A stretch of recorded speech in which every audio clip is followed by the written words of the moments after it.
So this is a very short overview for the hot paragraph first PLT focus for Term 1 in 2015, and in this case we're going to be outlining the data teams approach that we'll be using for this PLT for 2015. It's slightly different from what we're doing in the previous years. So it's a cyclical approach, so it's a little bit like what we were doing, but it's a little bit more structured in that we're going to be asking classes to have a hot paragraph at least once a week so that we can gather information and mark those hot paragraphs, and then look at the data that's coming out from those and identify some weaknesses and implement some strategies in the classroom to try and help students with those particular areas of weakness. So the way the data teams approach works, it is a cyclical process. Once we've gone through one iteration, we continue to look at the data and continue to try and prioritize areas to focus on, and keep implementing those strategies as we go through. But this data teams process has a 6-step process specifically. So the first step is to collect and chart the data, and everyone has been shared in with a Google spreadsheet. So the way we've determined what class you've been given is that we have a particular focus on Year 7 and Year 9 as they are completing the NAT plan. So if you have a Year 7 or Year 9 class, then you will have been given that class as your focus area. If not, it will be your youngest class that you teach. If you teach in one of the integrated subjects in Year 7, 8, 9 or 10, what we'd ask you to do is to have a conversation with the other 5 teachers that teach in that subject area, so that you're not all targeting the same classes, so that hopefully for that integration there'll be a teacher doing hot paragraphs for each of those classes. For example, 7, 1, 2, 3, 4, 5 and 6 will each be doing a hot paragraph focus for the English, RE and HISI combination of subjects. So hopefully we can cover all bases in regards to that. So again, it is a cyclical process. We're going to collect and chart that data. You've each been shared that Google spreadsheet, and what that will do for you is it will map the data for you. So once you complete your first hot paragraph with your classes, which will form the baseline, and there is a new rubric this year that you can see on the Echo page when you click on the link. Once you've collected that data, that goes straight in that spreadsheet once you put your class list in, and that automatically graphs the data for you, so we can see student progress over time. And for each of those hot paragraphs that we complete, we then import the data for that into the spreadsheet, and then that will map the data. So hopefully we'll get a very clear picture of each student and chart their performance for the whole of the hot paragraph focus, which should be pretty interesting. What we've also done for everyone is made sure that everyone has access to each other's data as well, so that we can each view every other class's hot paragraphing data. So you may not be teaching, for example, or you may not be able to do your hot paragraph with a Year 8 class, but someone else might be, and then you can have a look at your class's hot paragraphing data to see what their particular weaknesses are and how they're performing in that area.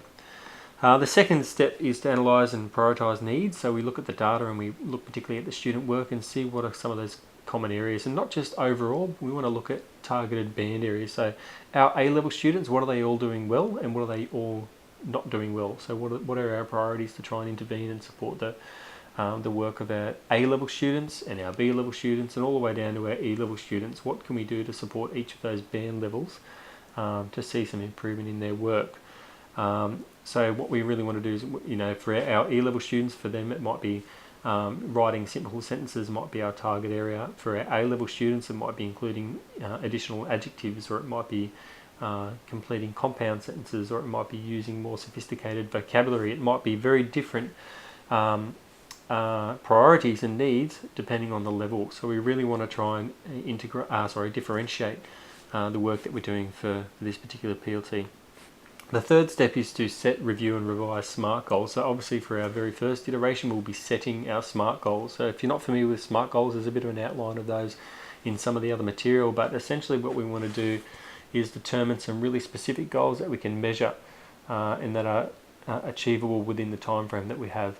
So what we want to try and do is determine where do we want to see the students at the end of this PLT focus, and how will we, I suppose, know when we get there. So we want to try and pick some goals, and there's a template there for us to determine what those goals are. And again, those goals will be different depending on the grade level that we're really targeting. So our A level, our students sitting at the A level, we'll have different goals for the students sitting at the C level and different goals for the students sitting at the E level. The next step, step 4, is to select common instructional strategies. So this is where we're trying to determine interventions for different students in the classroom, and there's a whole heap of activities and resources that are already up on Echo, and you can spend the time in your PLT groups trying to determine others. And again, we're trying to focus on those areas where students have weaknesses, rather than trying to just throw everything at all students. We want to try and pick certain activities that we know are going to benefit different groups in our class based on what we've seen from the data and from the work that they've produced for us. The next step is to look at determine results indicators. So this is sometimes a little bit overlooked, but there's a template to help us do this as well. This is where we want to know what are we going to see, what will we see the students do if we've achieved our goals. So if those common instructional strategies that we've determined and intervened within step 4, if they've been successful, what will it look like? So this will help us determine whether we've met with success or not.